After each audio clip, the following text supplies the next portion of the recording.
ఆ riding position నుంచి మీకు వ్యూ ఎలా ఉంటుందో ఇప్పుడు కొద్దిసేపులో రైడ్ చేసి మీకు చూపిస్తాను. ఈ ఎగ్జాస్ట్ సౌండ్కి మాత్రం మొత్తం మన వైపే చూస్తున్నారు. Hello people, welcome back to మన channel Telugu boy Nikhil. So ఈరోజు మనం ఈ వీడియోలో ఈ రాయల్ ఎన్ఫీల్డ్ క్లాసిక్ 350 ఎంబర్ ఆరెంజ్ని రైడ్ రివ్యూ చేయబోతున్నాం. సో మనం already BS6 Royal Enfield Classic 350ని రైడ్ రివ్యూ చేసాం. కాకపోతే ఇది ఒక కొత్త కలర్ అనమాట. కొత్త కలర్ అంటే ఎప్పుడు వచ్చింది, కాకపోతే రీసెంట్గా మన క్లోజ్ సబ్స్క్రైబర్ ఒకరు తీసుకోవడం జరిగింది, వెంకీ అని చెప్పేసి. సో తను అవుట్ ఆఫ్ ది కంట్రీ ఉన్నా కానీ ఇప్పుడు వాళ్ళ అన్నయ్యతో అయితే బండి ఇక్కడికి పంపించడం జరిగింది మన దగ్గరికి. సో ఫస్ట్ ఆఫ్ ఆల్ ఈ బైక్ని మనం వాక్ అరౌండ్ చేసి బైక్ ఎలా ఉంది ఏంటనేది చూద్దాం. అండ్ దాని తర్వాత రైడ్ చేసి నా ఫీల్స్ ఎలా ఉన్నాయి ఏంటనేది నేను మీతో మళ్ళీ షేర్ చేసుకుంటాను. So let's get started.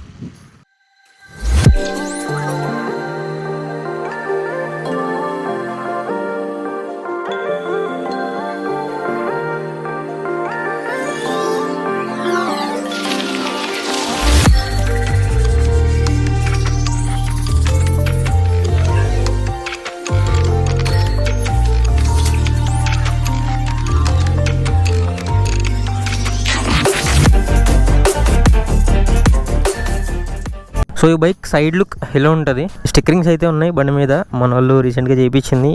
ఇదొకటి అండ్ సేమ్ ఆ సైడ్ కూడా ఇక్కడ చెగువేరా ఇలా కొన్ని స్టిక్కర్స్ అయితే ఉన్నాయన్నమాట బండి మీద. అండ్ కొన్ని మోడిఫికేషన్స్ అయితే చేయడం జరిగింది. అది చాలా సింపుల్ మోడిఫికేషన్స్ అయితే జరిగినాయి, మరి ఓవర్గా లేకుండా. కలర్ కూడా చాలా డీసెంట్గా ఉంది, చూడంగానే ఒక మంచి ఇంప్రెషన్ అయితే కలుగుతుంది అనమాట. ఎంబర్ ఆరెంజ్ కలర్ ఇది, అండ్ మళ్ళీ బ్లాక్ కలర్ కాంబినేషన్లో ఉంది. మనకు అక్కడక్కడ క్రోమ్ అయితే వచ్చింది ఇక్కడ ఈ జోకర్స్ దగ్గర అలాంటి ప్లేసుల్లో కానీ. సో ఇంకా కవర్స్ కూడా దిగలేదు, మీరు చూడొచ్చు. అండ్ ఈ బైక్ ఓడు వచ్చేసి మనకి 737 కిలోమీటర్స్ అయితే తిరిగింది.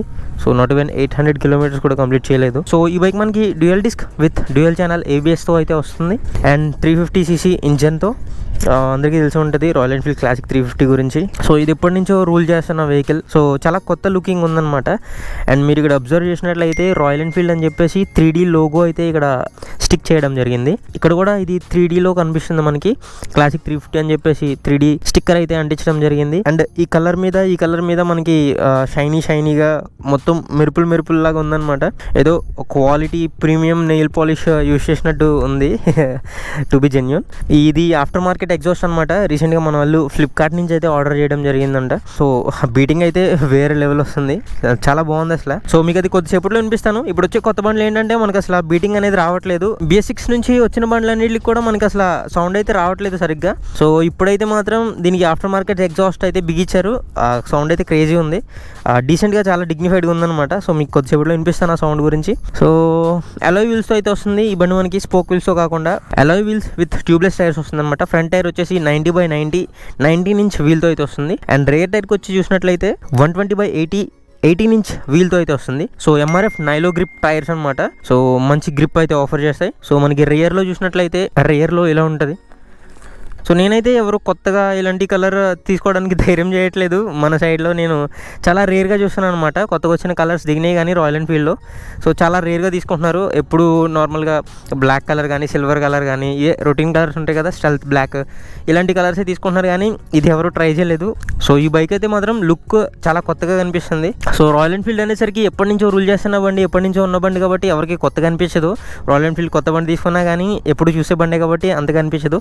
బట్ ఇలాంటి కలర్ తీసుకుంటే మాత్రం డెఫినెట్లీ చాలా కొత్తగా అనిపిస్తుంది. సో నాకైతే నేను పర్సనల్గా ఫీల్ అయ్యాను. మా ఇంట్లో కూడా రాయల్ ఎన్ఫీల్డ్ ఉంది క్లాసిక్ 350 సిల్వర్ కలర్. సో నేను ఈ బండికి రైడ్ చేస్తున్నప్పుడు డెఫినెట్లీ ఆ కొత్త వైబ్స్ అనేవి నాకు కలిగినాయి అనమాట. రైడ్ చేస్తున్నప్పుడు కూడా మీకు ఆ రైడింగ్ పొజిషన్ నుంచి మీకు వ్యూ ఎలా ఉంటుందో ఇప్పుడు కొద్దిసేపులో రైడ్ చేసి మీకు చూపిస్తాను. సో ఆఫ్టర్ మార్కెట్ థింగ్స్ ఉంటాయి కదా, ఇవన్నీ ఇప్పించారనమాట. ఈ మెస్ ఇక్కడ ఫ్రంట్లో మనకి ఈ హెడ్ లైట్కి గ్రిల్, సో సిగ్నల్స్కి ఆ గ్రిల్స్ అవన్నీ వేయించినాయి. సో బండితో అయితే అవేమీ రావు. సో ఈ బైక్ని మనం 2 విధాలుగా అయితే స్టార్ట్ చేసుకోవచ్చు. కిక్ రాడ్ వస్తుంది అండ్ కిక్ రాడ్తో పాటు మనకి సెల్ఫ్ స్టార్ట్ కూడా వస్తుంది. సో మనం ఒకసారి ఇన్స్ట్రుమెంట్ క్లస్టర్ చూసినట్లయితే అసలు ఓపెన్ కూడా చేయలేదు, కొంచెం వాటర్ వెళ్ళిపోయినాయి అన్నమాట. ఇప్పుడే సర్వీసింగ్ చేయించుకొని తీసుకొచ్చారంట. సో ఇక్కడ చూసినట్లయితే మనకి రెగ్యులర్గా ఉండే ఇన్స్ట్రుమెంట్ క్లస్టర్ ఉంది దీంట్లో కూడా. సో మనకి దీంట్లో డిజిటల్గా అయితే ఏం రాలేదు, నార్మల్గానే ఉంది. సో ఇక్కడ న్యూట్రల్ అని చెప్పేసి high beam light and signal indications అవన్నీ చూపిస్తున్నాయి. అండ్ ఈ పక్కన మనకి సెపరేట్గా ఇది ఒకటి వచ్చింది, మీరు ఇది ఎప్పుడు చూసే ఉంటారు. సో ముందైతే మనకి లో ఫ్యూయల్ లెవెల్ అయితే చూపించేది కాదు, ఇప్పుడు ఏంటంటే మనకి ఆ ఫ్యూయల్ ఇండికేషన్తో కూడా వస్తుంది, engine mall function and ABS లైట్తో కూడా వస్తుంది ఈ పక్కన చిన్నగా. సో ఇంకా ఈ బైక్ సిట్టింగ్ గురించి కానీ ఇంకా మిగతా విషయాలు ఏమీ చెప్పనవసరం లేదు. సో ఈ బైక్ని ఇప్పుడు ఒకసారి మీకు రైడ్ చేసి ఎలా ఉంది ఏంటనే చూపిస్తాను రైడింగ్ పొజిషన్ నుంచి. సో మనం సిట్టింగ్ పోస్టర్ గురించి మాట్లాడుకున్నట్లయితే కొత్తగా ఏం లేదు, మనకి అప్రైట్ కూర్చోవడానికి ఉంటుంది, మంచి హుందాగా రాయల్గా కూర్చోవడానికి ఉంటుంది రాయల్ ఎన్ఫీల్డ్ అంటే. సో యాజ్ యూజువల్ మనకి ఇక్కడ ప్యాడ్స్ అయితే ఉన్నాయి. సో నేను కొంచెం నోటీస్ చేసింది ఏంటంటే హ్యాండిల్ బార్ అయితే కొంచెం హైట్ అయిందనమాట ఇప్పుడు. సో మా దగ్గర ఓల్డ్ బుల్లెట్ ఒకటి ఉంది, దాంతో కంపేర్ చేసుకుంటే మాత్రం హ్యాండిల్ అయితే కొంచెం పైకి వచ్చిందనమాట, అది కొంచెం కిందకు ఉండేది, ఇది కొంచెం పైకి ఆఫర్ చేశారు హ్యాండిల్ బార్ అనేది. సో ఈ గార్డ్ అయితే సెపరేట్గా వేయించుకున్నారంట, ఐ డోంట్ నో 2000 ఎంతో అయిందంట, I'm not sure about it. Definitely guard ఉంటే చాలా మంచిది. రీసెంట్గానే పడిందంట బండి, అయినా కానీ అసలు ఒక బండికి గీత కూడా పడలేదు. సో ఇలాంటి క్లాసిక్ బండ్లు ఇంట్లో పెట్టుకున్నప్పుడు డెఫినెట్లీ ఇలాంటి కొంచెం గట్టిగా ఉన్న గార్డ్లు అయితే వేసుకోవాలి. సింగిల్ రాడ్లు అలాంటివి వేపిస్తాం కానీ అవి కొంచెం పడితే అవి కూడా వెళ్ళిపోతాయి పక్కకి. సో ఇలాంటి గార్డ్ అయితే మాత్రం గట్టిగా ఆపుతుంది అనమాట. సో మనకి ఇక్కడ స్క్రాచెస్ చూడొచ్చు, ఒకవేళ ఈ గార్డ్ లేకపోతే అది ట్యాంక్ మీద పడేవి. సో అది ఉంటే చాలా best. So after market exhaust వేయించారని చెప్పాను కదా, ఇది ఒకసారి మీకు వినిపిస్తాను. సో మీరు ప్రైస్ చెప్తే షాక్ అవుతారు అనుకుంటా, నేనే షాక్ అయినది. జస్ట్ 1500 రూపీస్కి ఈ ఎగ్జాస్ట్ వచ్చింది. సో BS6 ఇంజన్ కాబట్టి ఇది మనకి ఫ్యూయల్ ఇంజక్షన్తో అయితే వస్తుంది. సో ముందైతే మనకి కార్బొరేటర్ సిస్టమ్ అలాంటిది ఉండేది, కానీ ఇప్పుడు సో అలాంటి సిస్టమ్ ఏం లేదు, ఇప్పుడు మనకి డైరెక్ట్ ఫ్యూయల్ ఇంజక్షన్తో ఇంజెక్ట్ అవుతుంది. మినిమం మెయింటైన్ చేయాల్సి ఉంటుంది అనమాట ఫ్యూయల్ అనేది, లేకపోతే ఫ్యూయల్ పంపులు పోతున్నాయి. సో అదొకటి చూసుకోవాలి. మినిమం ఒక 2.5 లీటర్ రిజర్వ్లో ఎప్పుడు కూడా మినిమం రిజర్వ్ మెయింటైన్ చేయాలి ట్యాంక్. సో మీకు ఇప్పుడు ఒకసారి ఈ ఎగ్జాస్ట్ నోట్ అనేది వినిపిస్తాను.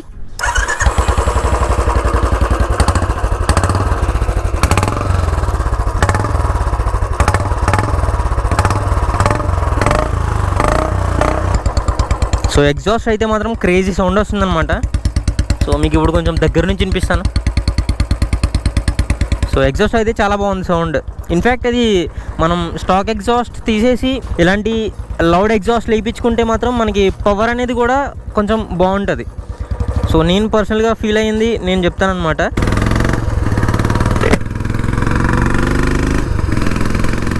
మనకి నార్మల్గా బుల్లెట్కి ఇచ్చే సౌండ్ ఏంటంటే, ఇప్పుడు బుల్లెట్కి ఇచ్చే ఎగ్జాస్ట్ లేవి కూడా సౌండ్ రావట్లేదు, అసలు బుల్లెట్ నడుపుతున్న ఫీల్ అయితే రావట్లేదు.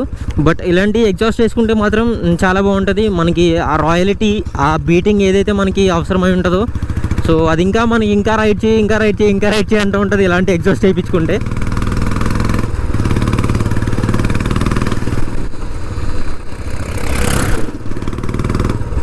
సో బ్రేకింగ్ బైట్ కూడా చాలా బాగుంది, ఎందుకంటే dual channel with dual disc ABSతో వస్తుంది కాబట్టి మనకి బ్రేకింగ్ బైట్ అనేది కూడా బాగుంది. సో బేసికలీ మనం స్టాక్ ఎగ్జాస్ట్తో కనుక బండి నడిపిస్తే మాత్రం మనకి వైబ్రేషన్స్ అనేవి కూడా చాలా ఎక్కువగా ఉంటాయి. సో నార్మల్గా మనం ఎంత పుల్ చేసినా కానీ అది కొంచెం ఎక్కువ వైబ్రేట్ అవుతూ ఉంటుంది మనం థ్రోటిల్ ఎక్కించినప్పుడు. బట్ ఇలాంటి ఎగ్జాస్ట్ చేసినప్పుడు మనకి స్మూత్గా తీసుకుంటుంది. సో అదొక బ్యూటీ అని చెప్పాలి ఎగ్జాస్ట్ మార్పిస్తే రాయల్ ఎన్ఫీల్డ్కి.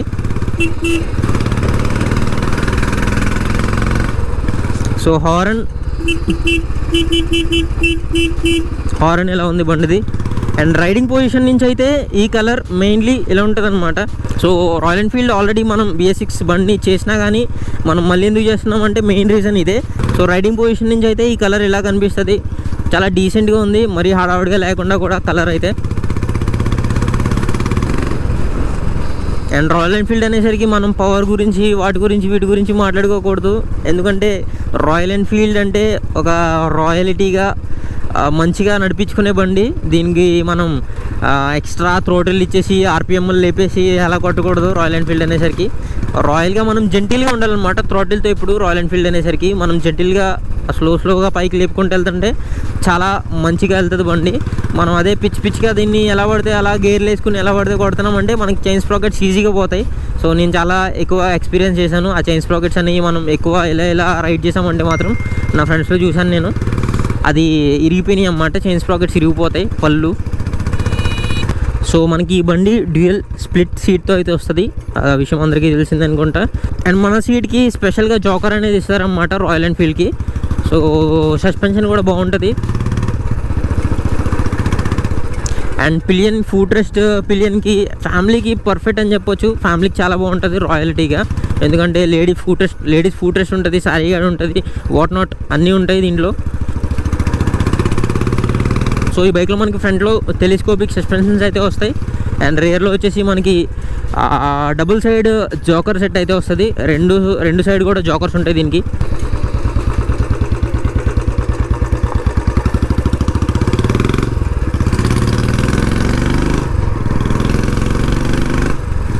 సో బండి మాత్రం కొంచెం ఎండపడిందంటే మాత్రం చాలా ఎక్కువగా మెరుస్తుంది బండి అయితే. సో లౌడ్ ఎగ్జాస్ట్ చేసినందుకు అనుకుంటా వైబ్రేషన్స్ కూడా బండి మీద అసలు ఏం ఫీల్ అవ్వలేకపోతున్నాను. నేను హ్యాండ్ గ్లౌజెస్ కూడా వేసుకోలేదు అండ్ ఫుట్ రెస్ట్ అయితే నేను షూ వేసుకున్నాను కాబట్టి అంతగా అనిపించట్లేదు. బట్ డెఫినెట్గా వస్తాయి వైబ్రేషన్స్ అనేవి. రాయల్ ఎన్ఫీల్డ్ అనేసరికి కొంచెం వైబ్రేషన్స్ అనేవి వస్తాయి. బట్ ఈ ఆఫ్టర్ మార్కెట్ ఎగ్జాస్ట్ చేసినందుకు మాత్రం చాలా మట్టుకు తగ్గినాయి. సో డైరెక్ట్ రాయల్ ఎన్ఫీల్డ్ ఎగ్జాస్ట్తో మాత్రం నడిపిస్తే చాలా ఎక్కువగా వస్తాయి వైబ్రేషన్స్ అనేవి. ఇదే కాదు, క్లాసిక్ బైక్స్ అన్నీ కూడా మ్యాక్సిమం వస్తూ ఉంటాయి. క్లాసిక్ బైక్స్ కొంచెం వైబ్రేషన్స్ అనేవి ఉంటాయి క్లాసిక్ బైక్స్లో. So that's it for the video. పెద్దగా చెప్పడానికి ఏం లేదు. ఇది one of our close subscriber friend తీసుకున్న బైక్ అనమాట. సో ఎప్పటి నుంచో చేయాలనుకున్నాం, కరెక్ట్గా ఇప్పుడు కుదిరింది చాలా రోజుల తర్వాత. సో ఈ కొత్త కలర్ ఎలా ఉంటుంది ఏంటో చూస్తారని చెప్పేసి ఈ వీడియో చేయడం జరిగింది అంతే. సో ఈ బైక్ కాస్ట్ వచ్చేసి 2,17,000 అయిందంట. అమలాపురం రాయల్ ఎన్ఫీల్డ్ షోరూంలో తీసుకోవడం జరిగింది ఈ బండి. ఎగ్జాక్ట్గా ఆన్ రోడ్కి వచ్చేసరికి 2,17,000 అయితే అయిందంట బండి ప్రైస్. And finance చేయించారంట. 1,17,000 అయితే కట్టేశారు అండ్ 1 lakh అయితే డౌన్ పేమెంట్ చేసుకుంటారు.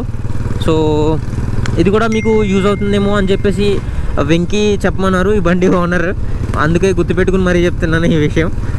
అండ్ మైలేజ్ వచ్చేసి మీ అందరికీ తెలిసిందే, ఒక 40 వరకు అయితే ఎక్స్పెక్ట్ చేయొచ్చు మైలేజ్. సో ఏబిఎస్ ఇచ్చి చాలా మంచి పని చేశారు, ఎందుకంటే వీల్ కొంచెం హైట్ ఉంటుంది కదా ఫ్రంట్ వీల్. ఇది దానివల్ల ఏంటంటే మనం ఎప్పుడైనా టర్న్ చేసేటప్పుడు బ్రేక్ కొడితే సైడ్కి ఇలా జారిపోయేది ఇసుకున్న కాడ. సో ఇప్పుడు ఏబిఎస్ దానికి చాలా హెల్ప్ఫుల్గా ఉంటుంది. సో అలాంటి స్కిడ్లు అలాంటివి ఏమీ జరగవు ఏబిఎస్ అయితే. ఈ ఎగ్జాస్ట్ సౌండ్కి మాత్రం మొత్తం మన వైపే చూస్తున్నారు. సో ఐ హోప్ ఈ వీడియో మీ అందరికీ ఎంతో కొంత ఇన్ఫర్మేటివ్గా అయితే అనిపించింది అనుకుంటున్నాను. సో మన ఛానల్కి ఎవరైనా కొత్తగా వచ్చినట్లయితే ఎప్పుడైతే సబ్స్క్రైబ్ చేసి ఇంకా పక్కనే ఉన్న బెల్ ఐకాన్ కూడా ప్రెస్ చేయండి. దిస్ ఇస్ తెలుగు బానికల్ సైనింగ్ ఆఫ్.